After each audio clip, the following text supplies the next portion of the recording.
जय हिंद साथियों, आपके अपने यूट्यूब चैनल इन्फो विद आकाश में स्वागत है। साथियों, आज मैं रेलवे एलपी सीबीटी 2 इलेक्ट्रीशियन का फर्स्ट चैप्टर इल्यूमिनेशन का शॉर्ट नोट्स रिवीजन कराने वाला हूं। जो भी व्यक्ति एसके झा सर से पढ़ रहे हैं और वे इम्पॉर्टेंट शॉर्ट नोट्स नहीं बना पा रहे हैं, उनके लिए वीडियो खास है। इसका पीडीएफ मेरे टेलीग्राम चैनल पर मिल जाएगा। रिवीजन के लिए चलो शुरू करते हैं दोस्तों। ये जो दोस्तों आप बता रहे हैं, ये काफ़ी इंपॉर्टेंट, सभी इंपॉर्टेंट नोट्स हैं। पूरे एसके झा सर की नोट्स का पूरा शॉर्ट नोट्स उसका बनाया गया है। अब हम बात करते हैं कि लैंप लैंप लैंप कई प्रकार के होते हैं, जिसमें से पहला है उद्दीप्त लैंप, जिसको हम इंग्लिश में इनकंडेंसेंट बोलते हैं। दूसरा है गैस डिस्चार्ज लैंप। तीसरा है नियॉन साइन लैंप। चौथा है कार्बन आर्क लैंप और कुछ अन्य महत्वपूर्ण लैंप होते हैं। हम बात करते हैं इसमें से सबसे महत्वपूर्ण, पहला उद्दीप्त लैंप। उद्दीप्त लैंप, इसमें विद्युत धारा प्रवाहित करने पर ऊष्मा एवं प्रकाश दोनों उत्पन्न होती है। यानी इसके दो पॉइंट होते हैं। पहला क्या है, कार्बन फिलामेंट लैंप। दूसरा है धात्विक फिलामेंट लैंप। हम बात करते हैं कार्बन फिलामेंट लैंप में। ये क्या होता है कि वायु रहित कांच के बल्ब में कार्बन फिलामेंट लगाया जाता है। नेक्स्ट है इसमें कि कार्यकारी तापमान 2000 डिग्री सेल्सियस से अधिक ताप होने पर कार्बन का वाष्पीकरण प्रारंभ हो जाता है। भीतरी भाग काला पड़ जाता है। यानी कि 2000 से अधिक डिग्री सेल्सियस करने पे क्या होगा, ये वाष्पीकरण हो जाएगा और इसका भीतरी भाग काला पड़ जाता है। वाष्पीकरण को रोकने के लिए बल्ब को निर्वात किया जाता है। यानी कि बल्ब में निर्वात किया जाता है। अगर उसमें हवा आ जाएगी तो बल्ब क्या है, वाष्पित हो जाएगा और जिससे बल्ब फट जाएगा। नेक्स्ट है, इसका उपयोग किस में करते हैं, कार्बन फिलामेंट लैंप का। इसका उपयोग हम बैटरी चार्जिंग में ऊष्मा विकिरण उपकरणों में करते हैं।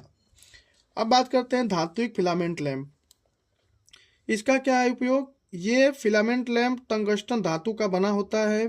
इसका गलनांक बिंदु 3422 डिग्री सेल्सियस होता है। साथियों, हम जितने भी आपको बता रहे हैं, ये सब के सब इम्पॉर्टेंट है। इसमें कोई भी ऐसा पॉइंट नहीं है जो इम्पॉर्टेंट नहीं हो। मैंने बहुत ही मेहनत से काफ़ी चीज़ें निकाल कर इम्पॉर्टेंट चीज़ें नोट किया है। आपको सिर्फ इतना करना है, मेरे चैनल पे जाकर, टेलीग्राम पे मेरे चैनल पे जाकर वहाँ से आप पीडीएफ को लीजिए और पीडीएफ निकलवा कर आप उसको सिर्फ रिवीजन करिए। अगर आप सर का बैच, एसके झा सर का बैच पढ़ चुके हैं तो सिर्फ पीडीएफ निकलवाइए और इसको रट्टा मारिए, क्वेश्चन यहीं से फंसेगा। हम अब बात करते हैं नेक्स्ट, धात्विक फिलामेंट लैंप में दो पॉइंट होते हैं। ये दो दो दो होते हैं। जैसे में पहला होता है निर्वात धात्विक लैंप और दूसरा होता है गैस धात्विक लैंप।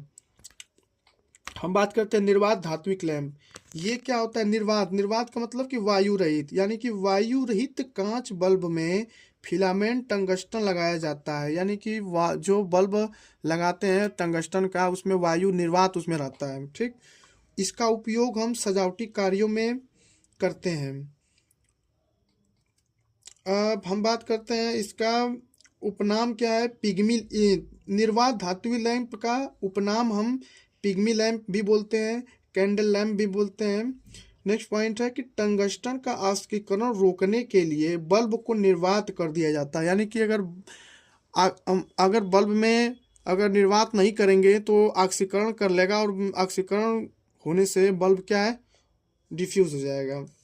अब बात करते हैं इसमें दूसरा पॉइंट, गैस धात्विक लैंप। इसमें निष्क्रिय गैस जैसे कि आर्गन, नाइट्रोजन या इन दोनों का मिश्रण हीटिंग एलिमेंट का गलनांक बढ़ाने के लिए भरा जाता है। यानी कि इसमें निष्क्रिय गैसें जैसे आर्गन, नाइट्रोजन या इन दोनों का मिश्रण एलिमेंट का गलनांक बढ़ाने के लिए, यानी कि इसका गलनांक यानी कि 2500 3000 डिग्री सेल्सियस भी तापमान रहे तो भी ये गले न, भरा जाता है। जलते बल्ब का, अब जलते बल्ब का तापमान कितने बीच में रहता है, 1500 डिग्री सेल्सियस से 2500 डिग्री सेल्सियस के बीच में रहता है। और लैंप का अगर मान लीजिए कि अगर चालू कर दिए हैं तो उसका 2300 के आसपास डिग्री सेल्सियस पे रहता है। यहाँ से क्वेश्चन इंपॉर्टेंट है, सब क्वेश्चन इंपॉर्टेंट है यहाँ पे। हम बात करते हैं आपको गैस डिस्चार्ज लैंप है। ये गैस डिस्चार्ज लैंप, इसके बारे में बताते हैं आपको कि इसका फर्स्ट पॉइंट है कि निर्वात लैंप की तुलना में गैस भरे लैंप की दक्षता दुगनी होती है। यानी कि जो बल्ब हम लोग निर्वात वाले बल्ब को यूज करते हैं उसकी तुलना में अगर हम उसमें गैस भर दें तो उसकी इफ़िशियंसी ज़्यादा दुगनी बढ़ जाती है।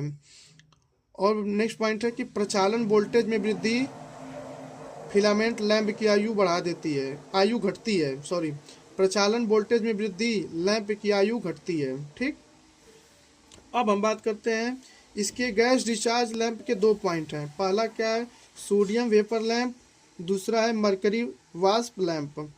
पहला क्या है, सोडियम वेपर लैंप में ये सदैव क्षैतिज में प्रयोग किया जाता है, यानी कि इसको हॉरिजॉन्टल वे में हम लोग प्रयोग करते हैं। सोडियम वेपर लैंप का उपयोग हम स्ट्रीट लाइट में करते हैं। ये सोडियम वेपर लैंप अगर हम स्टार्ट करते हैं तो 10 से 12 मिनट के बाद पूरी चमक देती है। यहाँ से क्वेश्चन आ चुका है साथियों। और जैसे कि मान लो बीच में लाइन कट गई यानी कि बाधा आने पर 3 से 4 मिनट का समय लेता है पूरी चमक देने में। ठीक, अब हम बात करते हैं नेक्स्ट पॉइंट इसका कि एक वर्डी मोनोक्रोमेटिक प्रकाश। एक वर्डी यानी कि इसको एक वर्डी प्रकाश भी बोलते हैं, यानी कि ये एक वर्डी प्रकाश देता है, इसको मोनोक्रोमेटिक भी बोलते हैं। और ये कौन सा रंग देता है, पीले रंग देता है, यानी कि सोडियम वेपर लैंप पीले रंग का रंग देता है। नेक्स्ट पॉइंट है विसर्जन को स्थिर रखने के लिए श्रेणी में चौक का प्रयोग करते हैं, यानी कि विसर्जन को यानी कि धारा हमेशा निरंतर बना रहे उसके लिए हम चौक का प्रयोग करते हैं। अब बात करते हैं मरकरी वाष्प लैंप। मरकरी वाष्प लैंप का बात करेंगे तो इसकी चमक 4 से 5 मिनट के बाद होती है, यानी कि पूरी चमक 4 से 5 मिनट के बाद होती है। इसका उपयोग कहाँ करते हैं, पार्क में खुले स्थानों पे करते हैं। ये 2 प्रकार का होता है, उच्च दाब मरकरी वाष्प लैंप, निम्न दाब मरकरी वाष्प लैंप। उच्च दाब की बात कर लें तो उच्च दाब में इसमें कौन कौन सा गैस भरी जाती है, मरकरी और आर्गन गैस भरी जाती है। इसमें 2 यानी कि मरकरी और आर्गन गैस भरी जाती है। और ये रंग कौन सा देता है, मरकरी नीला सफ़ेद देता है। यहाँ से क्वेश्चन भी इंपॉर्टेंट है, पूछा जा चुका है प्रीवियस ईयर में। और इसका उपयोग हम कहाँ करते हैं, पार्क सड़क तेज प्रकाश देने में, यानी कि पार्क में, रोड पे, जहाँ मतलब कि तेज प्रकाश देने में जहाँ भी ज़रूरत हो उसका उपयोग हम करते हैं। ठीक, अब हम पॉइंट कुछ बात कर लें। निम्न दाब, इसकी बात हम नेक्स्ट पेज पे करेंगे। साथियों अगर ये मेरा मेहनत अगर अच्छा लग रहा हो तो आप इसको ज़्यादा से ज़्यादा लोगों से शेयर करें, ताकि ज़्यादा से ज़्यादा लोगों को सपोर्ट करें, लोगों को शेयर करें, सपोर्ट करें। और आप लोगों को मेरा कंटेंट अगर पसंद आया तो लाइक करें।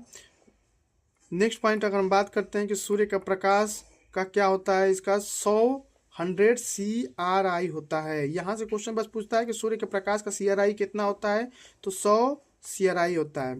अब बात करते हैं ताप्त दीप्त लैंप की CRI कितनी होती है, तो सबसे ज़्यादा ताप्त दीप्त लैंप की CRI होती है, यानी कि 95 CRI होती है, यानी सबसे ज़्यादा होती है ताप्त दीप्त लैंप की।